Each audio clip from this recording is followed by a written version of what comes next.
Welcome into another edition of NBA Sound System Canada. My name is Gil McGregor, joined as always by my guy, Kyle Irving. What's good, my boy? How you doing?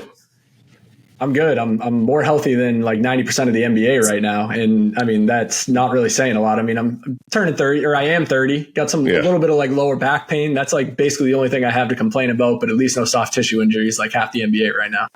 Yeah, turn 30. We're both in our 30s now. What? We're 8-year vets in the game. So, you know, we low managed a little bit. We couldn't record last week. So that's what's keeping us healthy. You know what I mean? We sound good. We sound spry. We sound, up to date. That's probably because we took the week off. You saying that, you guys sent a tweet off and I saw it like on the Underdog account, and I had to like click to see more, to scroll how many players are out right now. And it feels like this is like the time of the year where we say that. I feel like you and I had this exact same conversation with some of the same names that are out right now and not playing. And I guess I'll go through that specific tweet, or the tweet that I mentioned. I don't know if you have it in front of you. You can get it first, but I have it in front of me as well. And I'll just name a couple of notable guys. Giannis Antetokounmpo, Victor Wembanyama, Anthony Davis, Kawhi Leonard, Joel Embiid, Zion Williamson, Trae Young, John Morant.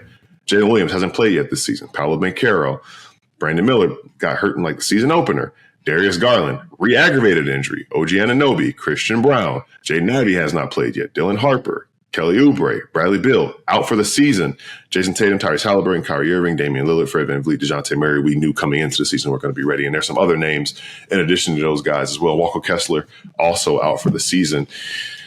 We're seeing a lot of theories and talk about it.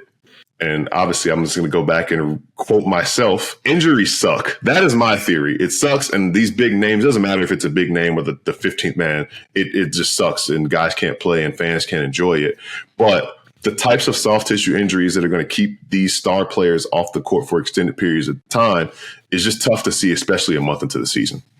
Yeah, I don't know if you saw the report from Shams today, but he was basically saying that the NBA is going to like invest additional resources into trying to figure out like what's going on with these soft tissue injuries, because there's clearly, it's not a coincidence. And I know that Steve Kerr had a quote last night before their game that he consulted with their medical staff to try and get an idea of what's going on. And they think that it's a combination of obviously still, grueling 82 game season, even though they've cut down on back-to-backs, still a lot of back-to-backs, a lot of, 3 games in 5 nights, whatever it is. But they also mentioned to Steve Kerr that the pace of play, like teams just playing faster and you're playing more possessions per game. It is hard to like believe that would solely lead to like the number of injuries that we're seeing now. And I still think that a lot of it has to do with like, there have been theories out there that people specializing in sports too soon and they're playing AAU all year round and it's the same muscles that you're working and all of that. Like, I'm sure there's a lot more that goes into it. You and I are not doctors. We can only, guesstimate based off stuff that we read, reports that we see, everything like that. But it all sounds, like a sound argument to me. Like, you're playing faster, still 82 game season. It's grueling, a lot of travel, all of that. And the result is, unfortunately, what we're left with here, which is, like you said, a list of, I don't know, 30 something names. And there were some names that we left off that list too. Like Jalen Brunson is someone who, is being treated game to game, but he's missed multiple games in a row. Bam Adebayo, same thing. We're treating him game to game, but he's missed multiple games in a row. So, there's a lot of star power out in the NBA right now. And, luckily the product hasn't taken too big of a hit because it does still feel like we've had some big nights, big moments, things like that. I guess that just goes to show how much star power still is in the league, even though so many guys are out. But like you said, it sucks to see all these guys out. It's not really what you're looking for, to start off the season 15 games in at max. Yeah, and I'm glad you brought that up because I was thinking the same thing. Somewhat friend of the program, fellow Demon Deacon Tom Haberstroh did something before all this discussions. I think it kind of got things going even more and had a graph of the amount of guys who are missing time. And again, the fact that these are all stars that are missing time. And obviously that makes sense, right? Because these are the guys who are the feature players on their team and they're playing the most minutes and they're covering the most ground and they're playing the fastest because they're doing it more often.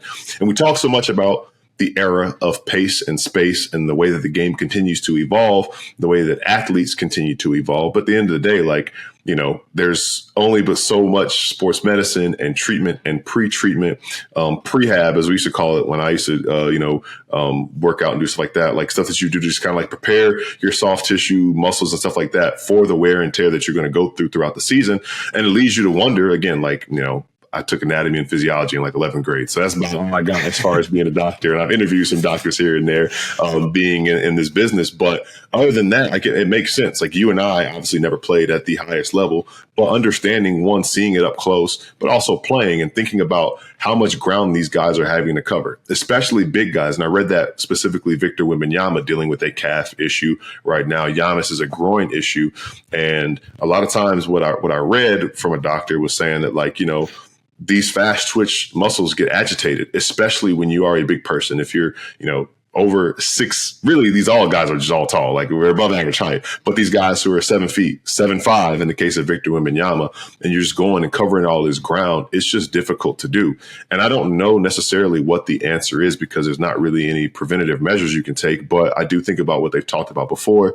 You know, if it's shortening the season, shortening the games, I do think 12-minute quarters is the sweet spot. We're just so used to it. It'd be hard to take 8 minutes off games because now you're taking playing time off the plates of a lot of guys who are depth pieces if games are 40 minutes long. FIBA, they play on a smaller court ever so slightly.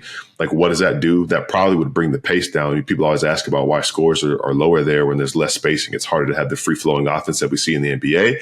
But these are all things that kind of come to mind when I talk about, you know, the injuries and things like that are impacting this breadth of players this early in the season.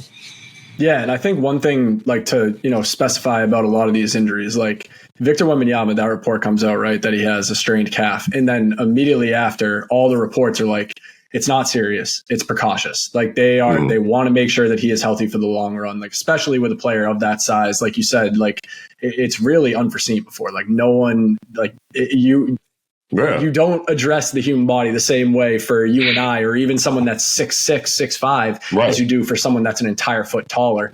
And you see the videos of him at practice the other day. Like someone was like, he looked like a kid who's in timeout, like, you know, like just dribbling the ball in the corner or whatever, like itching to do anything. But it's like, you know, it's a positive that guys like him and guys like Giannis, like, you know, it's like, all right, yeah, they're out 1 to 2 weeks, right? Like it's like soft tissue injury. They just want to be safe. And it's great that they're not more seriously hurt, but at the same time, like you don't want players to miss any games at all. So what is the answer? And like, as much as everyone's like, oh, shorten the season, the owners are never going to agree to that, because if you trim 10 games off the season, that's 10 less games that they're getting, you know, revenue for, whether it's at their home stadium, TV revenue, whatever it is. To your point about shaving 2 minutes off each quarter, like everybody loves the free flowing, the way that the game just feels like it moves a little bit faster when you watch Olympic play, FIBA play, like whatever it is, even like WNBA games, same thing. It does feel like it moves a little bit more, you know, free flowing. But like you said, like that takes 8 minutes off of players' plates to, you know, showcase themselves or whatever it is. So I don't know what the answer is. Doesn't seem like you know what the answer is. I don't think NBA Commissioner Adam Silver knows what the answer is, but it does feel like something has to be done because, you know, the number of injuries that are piling up for the superstars in the game, like that's not good for the NBA either. Yeah. Don't know what the answer is. I think the answer is add an 83rd game in Las Vegas for more guys to play. It doesn't even count towards your schedule. But you know what? There it is what it is. You know, I'm a fan of the Cup, so I'm not going to say anything bad about the Cup. And there is the flip side. There's a flip side of the injuries, and that's when guys come back from injuries. And you and I are recording this here on Wednesday, November 19th, about 16, 18 hours ago. My math is probably off there, but I'm somewhere around there. We saw LeBron James step on the floor for his NBA record 23rd season, and he looked pretty good out there. I think it was 11 points, 12 assists. So the double-digit scoring streak lives, and he's out there. Everybody was wondering, and he rightfully was a little agitated. It was like, look, you could put me on any ball club. I'm going to figure it out. And we saw him figure it out. It was cool to see. What are your thoughts about LeBron James in this new role? I do think that that's going to be, obviously not just going to be 11 points. It's going to be more scoring than that. But watching that flow and watching that team, Austin Reeves and Luka Doncic all kind of get accustomed to playing one another again, it seemed pretty sustainable. And I think Lakers fans have plenty of reasons to be excited about now getting number 23 back on the court. Yeah, absolutely. I think with LeBron, like watching him as long as we have all been watching LeBron for 23 seasons now, like I think anybody that's watched him as closely as, you know, an NBA fan usually would be able to tell you that that was how that game was going to go last night. Like in those types of games, he comes out, he's very passive. He's just trying to fit in. And I'm not just talking about like coming back from injury. It feels like any game where early it's like, season.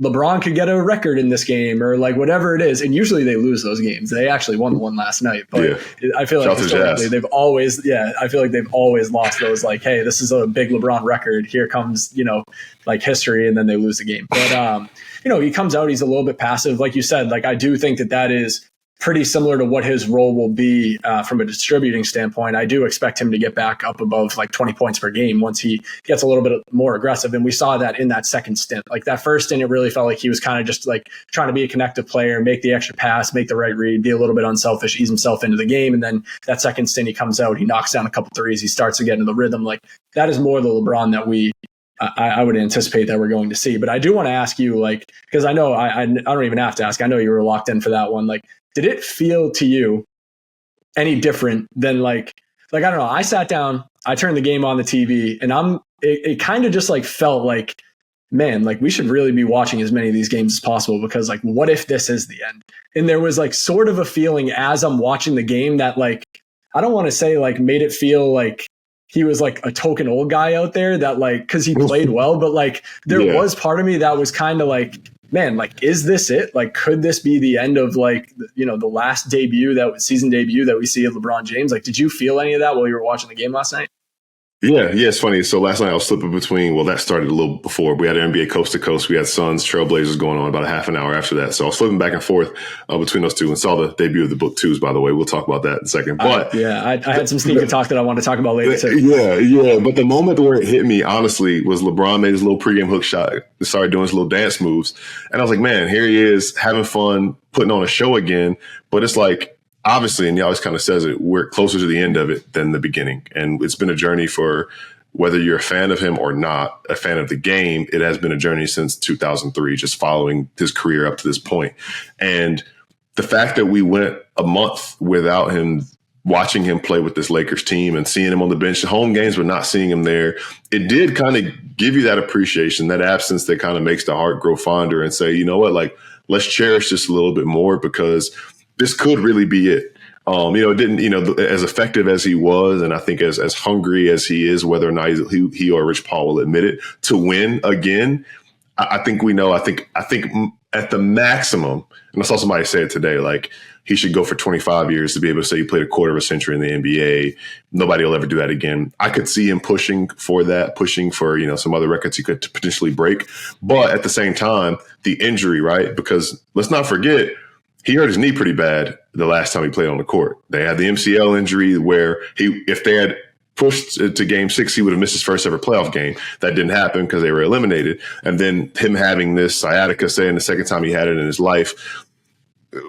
Father Time has lost the battle, but he's going to try, maybe get a little extra in overtime to at least just, maybe cover the spread. That's what Father Time was trying to do at this point with LeBron. Father Time was trying to cover the spread at this point. And eventually that's going to happen. I just don't know when it's going to happen. So I do think that. I don't know. I guess you kind of have a similar feeling, like seeing him like out there. And, it's weird seeing him play with DeAndre Ayton and Jake LaRavia and like seeing him interact with these guys, playing against guys who were born after he made his debut. But yeah, it's real. I guess his basketball mortality feels very real now.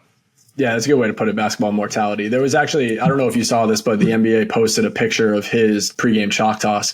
And I happened to zoom in on the side, and like Dalton Connect was right there, just kind of like staring at the chalk in the air. And I had a moment of like, man, like this kid, I mean, he's younger than you and I are.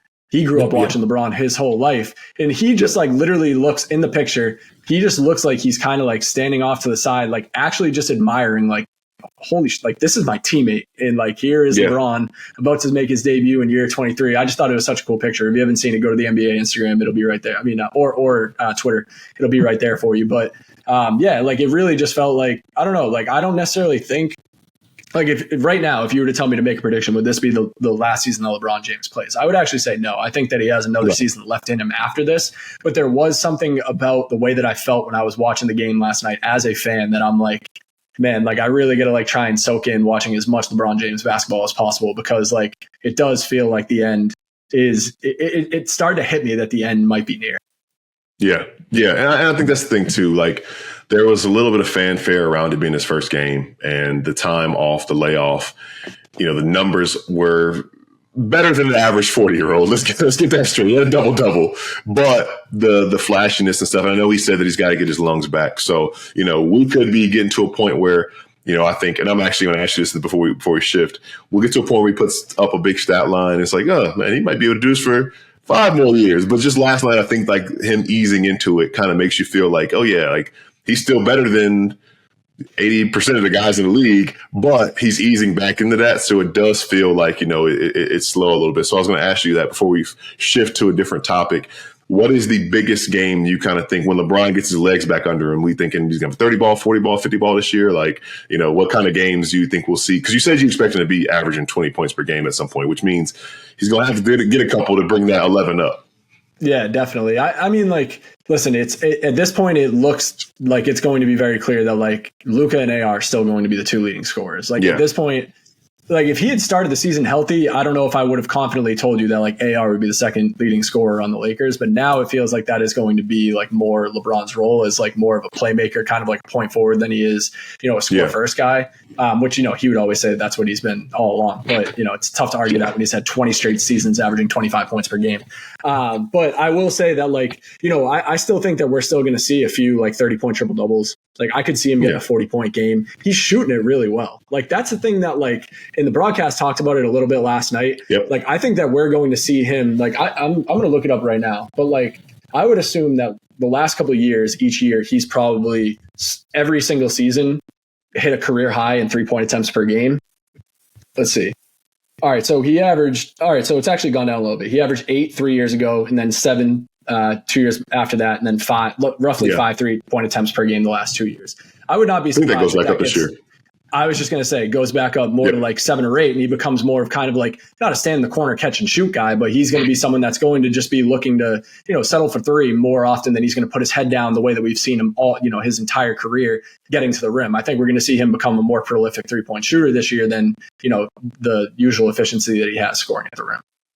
Yeah, and I think what you were going to say, I think there are going to be a lot of sets that he does that, right? Where it's like, look, and I noticed this yesterday, and then, you can box score watch or whatever, but just generally speaking, like the playmaking load that was placed upon Austin Reeves is kind of relinquished, which I think is great for him. Now he can just kind of get back to that. And obviously he's still trying to make some plays here and there, but not nearly as much as he had to when he was playing without LeBron, and even the games he was playing without Luka. Obviously, he bared all of that. So I think LeBron can really just be that primary or secondary facilitator and like get out of the way. I think he's very comfortable with Luka.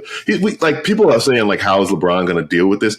He's been trying to do this since 2014. Since when we went back to Cleveland, he was like, yeah, I want to get the blueprint to Kyrie. I'm going to give him the blueprint and I'm going to take a step back. And Kyrie left. Then he gets AD. I'm going to give him the blueprint. And then they obviously upgraded and got Luka Doncic. And now at 40 years old, he can finally give the blueprint to somebody else and take a step back. It's what he's been wanting to do. It could very well extend his career. And the last thought I was going to say, talking about this and talking about that dynamic, and I had a conversation, I was on the podcast earlier in the week, Olympic LeBron, we saw it, right?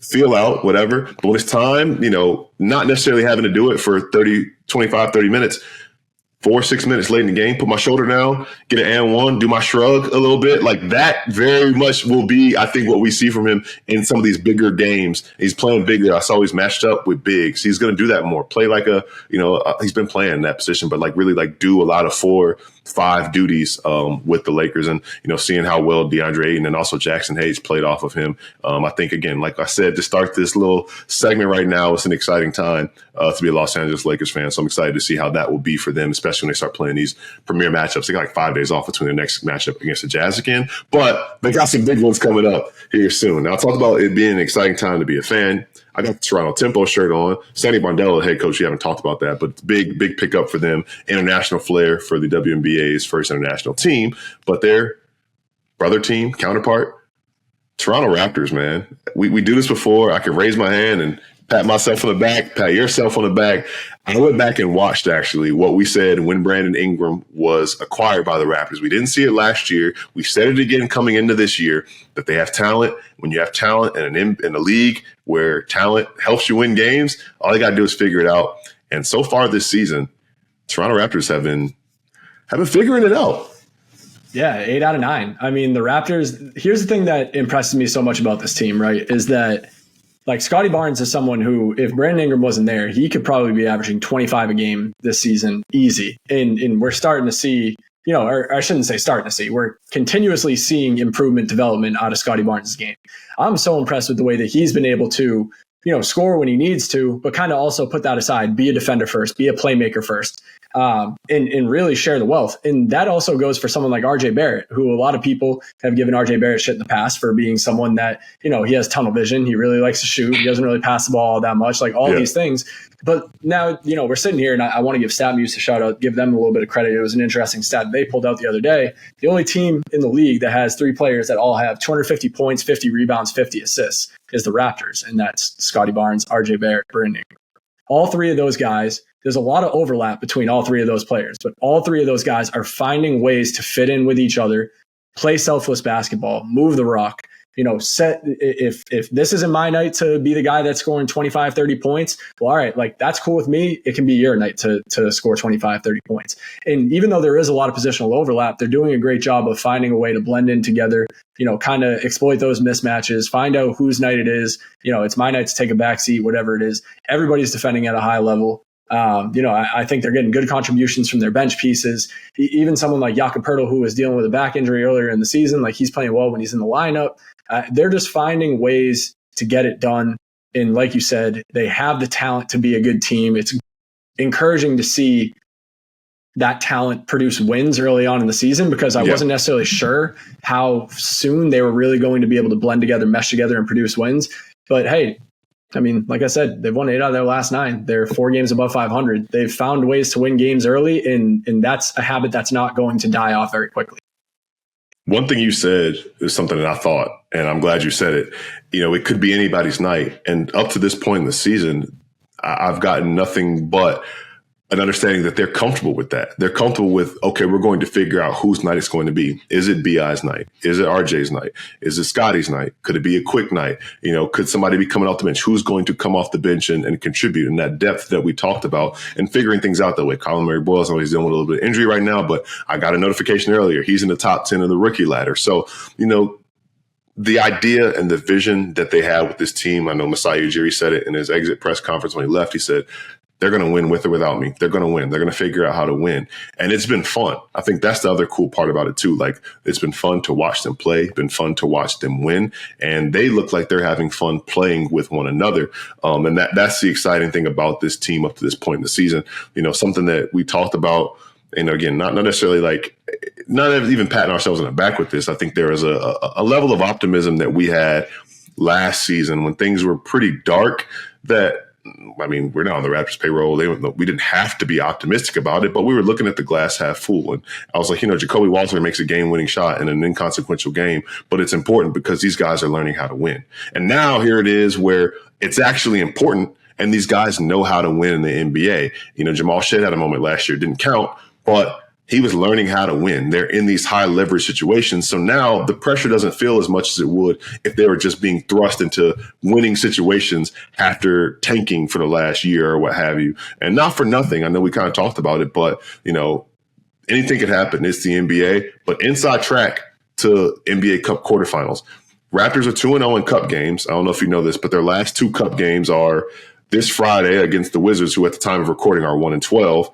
And then next Wednesday against the Raptors, who at the time of recording are 1-13. So the Raptors have won their first 2 cup games against Cleveland and Atlanta. And if they just take care of business against the teams who only won once this season as we record, they are going to be there. And I know we talked about, whether you buy into it or not. But again, it's going to be a way to kind of simulate, get that playoff atmosphere back at Scotiabank Arena if they take care of business. But that's just like a tangible, exciting thing about taking care of your business early on in the season and winning games early on in the season.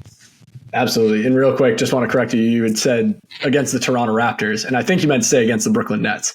I'm assuming you might say against the Brooklyn Nets. I don't think the Raptors are doing an inter-squad scrimmage for their last NBA Cup game, but I could be wrong. I meant to say Indiana Pacers. I was thinking about Pascal Siakam. Indiana Pacers. Okay. There we go. Indiana Pacers. My bad. Against Indiana Pacers. They have Pascal. Once a Raptor, always a Raptor. Against Pascal Siakam, which they have a bunch of Canadians on the team too. So yeah, there you go. Yeah, honorary Raptors. Yeah. But another thing that I want to point out is that, and I just quickly was clicking through to make sure this is correct. But when they got Brandon Ingram, the conversation, and you and I even have the same conversation, really was like, how are these 3 players that all play a similar position, similar style of basketball, all going to fit together? But I feel like sometimes you just have to like zoom out, and like the reality is like ever since Kawhi Leonard left, like the Raptors have not been a good offensive team. Like they are always in the bottom of the league in offensive rating. Half court offense has been atrocious the last few years. And I just looked at it right now. I mean, they're a top 10 offensive team in the NBA right now. They're the 12th best defense. So the offense is finally catching up to the defense. And go figure, it's because you add a player like Brandon Ingram who can do a little bit of everything on the offensive end. He can shoot from the outside. He can score from all three levels. He can play make for other people. So now that you have buy-in from all three of those players and the offense is finally catching up to the defense, because the defense never really dropped off that drastically after, the championship caliber team and in the, Lowry and Siakam and OG type teams, like the defense never really dropped off. And now we're sitting here and this is a team that's top 12 in the league in both offense and defense. Offense is catching up to the defense, and now all of a sudden it's resulting in wins. So, again, go figure, you add a little bit more talent to the roster and the team starts winning games. It sounds so obvious, but, seeing the way that these guys are fitting in together, it really gives me, and again, like we talk about how wide open the East feels this year. And I almost have to laugh off because the Chicago Bulls immediately went on like a 5-game losing streak after I gave them props for being a team that could, we might not be right about that team all season long. That's okay. I'll wear that one. But it's like, the East is more open and there is opportunities for teams to jump into places that were held every single season by teams like the Celtics, teams like the Pacers, teams that were always, kind of in that top tier that have now fallen out a little bit. Like, why can't the Raptors be the team that steps in? And we're going to say that about a lot of different teams in the East this year, but why can't Toronto be the team that steps in there? Yeah, like you said, they're on that hot streak right now, 1-9 of their first 14. I know you mentioned his name. I want to give two quick tips to the cap. One, Darko Rajakovic, when he got hired, again, we were glass half full in it, talking about the work he had done developing wing players. And I think we're starting to see that with the wings in Toronto. And the second thing, just thinking back to that deal to get Jakob Poeltl way back when, and why it was criticized or much maligned for whatever reason, but it's a reminder of how hard it is to get a starting caliber center in this league. And when you get one, hold on to him. And like there was a lot of people on the outside who maybe have been trying to make a move for it, but he was patient. He said it last year. Hey, look, winning's probably not in the plans this year, but he's a guy who he may be a little bit ahead of everybody else on his developmental timeline, but he's like, 30, you know what I mean? So like he fits. And he works, and a lot of the things that work are because of what he's able to do with that team. So a lot of the boxes, I'm really going to be excited to see if they can continue to do what they're doing. I know it's just like we're not even a quarter of the way through the season, but the excitement that's being restored into this fan base, watching them play, a lot of people like watching them on League Pass and what have you. So there's that. And I do want to give a quick shout out. We laughed at their losing streak. At the time of recording, the Pistons have won 11 in a row. And to think that 2 years ago, it was like, don't be that team. And now they're just taking numbers right now. So when you talk about what's going on in the Eastern Conference and it being wide open, the Detroit Pistons are definitely trying to make a name for themselves right now. Yeah, I mean, the Detroit Pistons are 3 wins away in this win streak from matching their entire win total from 2 seasons ago. I mean, they won 14 games 2 years ago. They are on a 12-game. Could you imagine having that conversation 2 years ago? No, absolutely not. And but also it's one of those things that like when you're watching what's happening, it does make a lot of sense that all of a sudden this team has turned around because Cade has always been that dude. Cade has always been that dude. Since we talked about the draft. Even when they were on that 28-game losing streak, go back and look at some of Cade Cunningham's box scores during that losing streak. This dude was dropping like 40 in their losing games in overtime. Cade has always been that dude. Jalen Duren has been, I mean, he might be front runner for most improved player of the year right now. He has been insane, man. And he's not just doing it the way that he was the last few years of like just being super physical inside, just kind of like offensive rebounds, putbacks, post ups, all that. Like this guy's putting the ball on the floor. He's making plays. He's passing the ball well. He looks really, really good. Asar Thompson is someone that, it feels like he kind of got like casted in his brother's shadow a little bit, but he's someone that defends at a high level for them. And not to mention all 3 of those guys that I just named, along with Tobias Harris, along with Jaden Ivey, who you said at the top of the show hasn't played a game yet this year. Like those guys were out for a lot of the games over the course of this win streak. But there is something about like just buying Dennis Jenkins, shout out. There is something about buying into the coach, the team, the system, the momentum that the entire team has, that all of a sudden Cade Cunningham is out. Well, Dennis Jenkins, you're next man up. And then all of a sudden this guy in his first career start is dropping double doubles with points and assists. Like he's not two-way. He ain't going to be able to much longer. No, he's not. I mean, Cade Cunningham comes back last night and he's playing so well that Bickerstaff kept Dennis Jenkins in the starting lineup, even though they play the same position. Like that just goes to show it really is like next man up.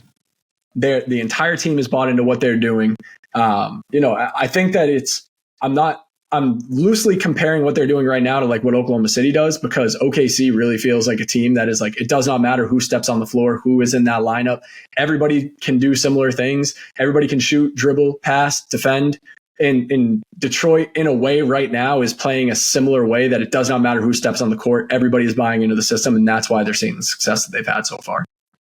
This one, and it's funny. We talked about Dennis Jinx. I wanted to make sure I confirmed him and Walter Clayton. How about them being in the same backcourt together at Iona in 2022, 2023? Could you? That is crazy. I didn't even know that. That's crazy. Yeah, same backcourt at Iona 2022, 2023. Dennis Jenkins and Walter Clayton, which I know. And Patino, Ricky P knows how to see some guys, and brought Dennis Jenkins with him to St. John's after that. But yeah, that next matchup, I like the Oklahoma City comparison a lot. I know I mentioned this year them being maybe this year's Indiana. They ain't sneaking up on nobody. They've kind of just leaped ahead, and also the moves that they made in the margins, getting Duncan Robinson, who I'm watching him play, because he was like the lone constant through the times where people were in and out of lineup. It was Duncan Robinson that was the lone constant, is there bringing 3-point shooting, veteran leadership, and all of that. And again, JB Bickerstaff doing a great job there. And this is perfect to close it, because we kind of teased it a little bit, and we can wrap here with a little culture talk, a little sneaker talk. 3 major things were announced in the past 6-7 days. One, I didn't even mean to do that. I'm sorry. Shit. Damn. The kids are gonna love that. Damn, I'm too old for that. Listen, Cade Cunningham is getting his own signature shoe with Nike.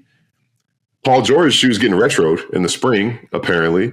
Yep. And then we got the book Chapter 2. We can spend a little time on each of those things as we wrap here, but I guess each of them were surprising. Obviously, I knew Devin Booker was going to get a second signature shoe, but there was an element of surprise with each bit of that news. What are your thoughts about all of those things and what Nike's got going on with Book, PG, and now Cade Cunningham? Well, you also missed one really big piece of sneaker news that happened in between the time that we were last recorded. Steph Curry, man. Oh, yeah, I'm tripping. A lot happens. A lot can happen in between two weeks of recording, or a week off of recording. Yeah. Steph Curry, also no longer with Under Armour, pursuing. And he used to be synonymous with Under Armour. Exactly. Pursuing independence for his Curry brand, and very curious to see what that ends up turning into. Yeah. But the retro PG one is a huge deal, because those OG PGs were incredible. Like, those shoes were amazing. Everybody hooped in them. Everybody hooped in them. I without actually looking it up, I would have to assume that there was a point where the PG, I think it was a PG2 or maybe it was PG3, was the most worn sneaker in the NBA. Maybe besides Kobe's. It's always Kobe's. Yeah. But like, it feels like everybody was rocking the PGs. Cade Cunningham one, like that's exciting news, just because, I mean, as you saw, everybody is obsessed with his logo. That logo is crazy. If you haven't looked it up yet, that's going to look real smooth. He's always rocked the GT cut, so I'm curious to see like what style shoe, and if it is a GT cut like inspired signature sneaker, how can they differentiate it from all the other low tops that Nike's put out in the last few years between Caitlin Clark has one on the way, Sabrina Ionescu. Like, it feels like all those shoes are kind of starting to blend together a little bit. Book 2s, I got to give a shout out to D-Book just for the way that he has done, all the different colorways in the rollout. And, it just feels like that has been one of the most thorough, just like no detail, no stone left unturned type signature shoe launches into a new sneaker launch, whatever you want to call it. Cool as hell. Like, he was even rocking like the book ones that like looked like they were like lit on fire, because he's burning the old book and then into a new one. I like what I saw from the book 2s, and then I'm curious to see like what type of, what kind of fun we get to see Stephen Curry have with now the fact that he is technically a sneaker free agent. I mean, he's still gonna always rock the Currys during the games, but like we saw him rock the Mambasitas in warm-ups the first day after he announced that he was no longer with Under Armour. He goes into Orlando last night. He's rocking the Shaq Gnosis coming in. He's wearing Penny 2s while he's warming up. Like, he said he's going to have some fun with it. I'm excited to see Steph Curry show a little bit of sneaker character here over the next few weeks, months, however long it takes for him and Curry brand to figure out where the next home is going to be. Yeah, I'll work backwards in my thoughts on this. One, I always wonder, like, when a guy leaves a brand for after so long and he immediately has this stuff, like, I wonder if, like, he's got people just, like, on the ground getting stuff for him, or he just had this stash of stuff that was his favorite. So he's been waiting, like, hey, one day I'm not going to be with this brand. Like, I think Steph's wears, like, a size 14. Like, he has a pair of size 14 Shaq Notices ready to go when this moment happened. The size 14 pennies just, like, ready to go when this happened. So definitely cool to see that. And also, like you said, like, I don't really think I knew he had that level of sneaker personality. Like, it'd been so long since he's been with Under Armour, and obviously they don't have as much of a legacy as Nike did. And when he was playing in Nike, he had ankle issues. So I don't think he was trying to have as much fun with the stuff that he was playing on his feet at the time. Even when he was at Davidson, I don't really remember him playing. And, like, you know, he wasn't getting on nice kicks. He was just making highlights of what he was doing. So it's kind of cool now to see that happen. The first time I saw him with the Kobe's on, broke my brain though. I was like, what? Yeah. Like, this is so weird. Look right. It doesn't even look right. No, not at all. The Devin Booker thing, I was going to say, you mentioned they had he posted a video on his Instagram story of the last one's burning. Then he he warmed up in a pair that looked like they had been burnt. And then he came with a new pair that rose from the ashes like a phoenix. So, you know, there's that, which is pretty fire to think about the Nike marketing and make sense. NBC game or Peacock, depending on where you live, in Oregon, not far from Nike. They're inspired by Air Force Ones and the Nike Spiridon, which is very interesting. They remind me of, I don't remember the name of the shoe, but when we get off here, I'll send you a picture. Like, dang, they do. Remember, like, Russell Westbrook, like, second year in OKC, wore those navy shoes. They had, like, the white around them. They remind me kind of that. I can't remember what they were called. It was like kind of like a big man shoe, but Russ played in them, like, before we moved to Jordan Brand.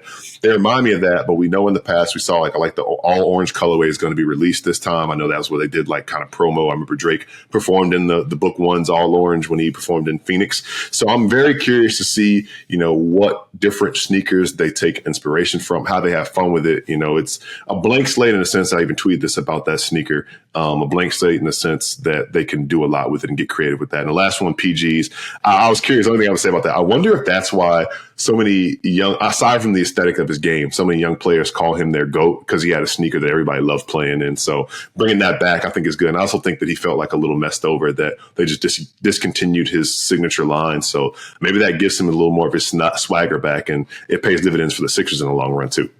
Yeah, I think it's a combination of people love playing in his sneakers. He's also just, like, always been one of the easiest players to play with in 2K. Yep. And I feel like that also makes a big, like, that's a big reason why, like, a lot of the young guys are like, oh yeah, he's my GOAT. It's because, like, I mean, especially, like, whatever it was, 2K15, 16, whatever he was on the cover of, like, I mean, he was unstoppable. He's always been a smooth 2K player. But I do want to go back to the books real quick. Do you know what off the top of your head, do you know what, like, the Nyjah Houston, like, they're like a skate shoe?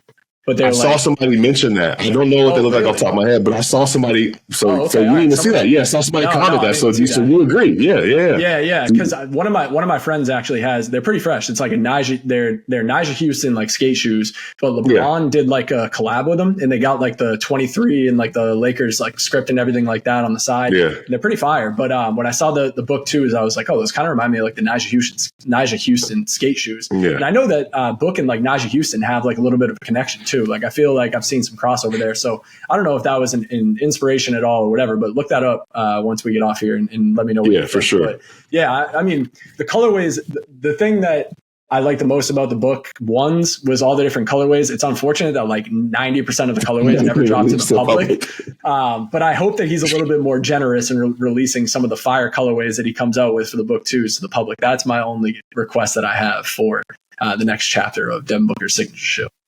There you go. D-Book, Nike, hope you're listening. You guys are doing a lot. I'm sure that right now they're probably preparing their offer for Steph Curry. But once they finish doing that, then maybe listen to that and release some of those hot colorways to us, and maybe we'll review them on NBA Soundsystem Canada. As always, we appreciate every single one of you who tune in to the podcast, NBA Soundsystem Canada, wherever you get your podcast, brought to you in part by 604 Podcast Network. And we also ask, if you like, to subscribe to us wherever you get your podcast, but also subscribe to us on YouTube and follow us on Instagram. NBA Soundsystem Canada is the handle, both places. For Kyle Irving, my name is Gil McGregor. Thanks for tuning in. We will catch you back here, same time, same place, next week.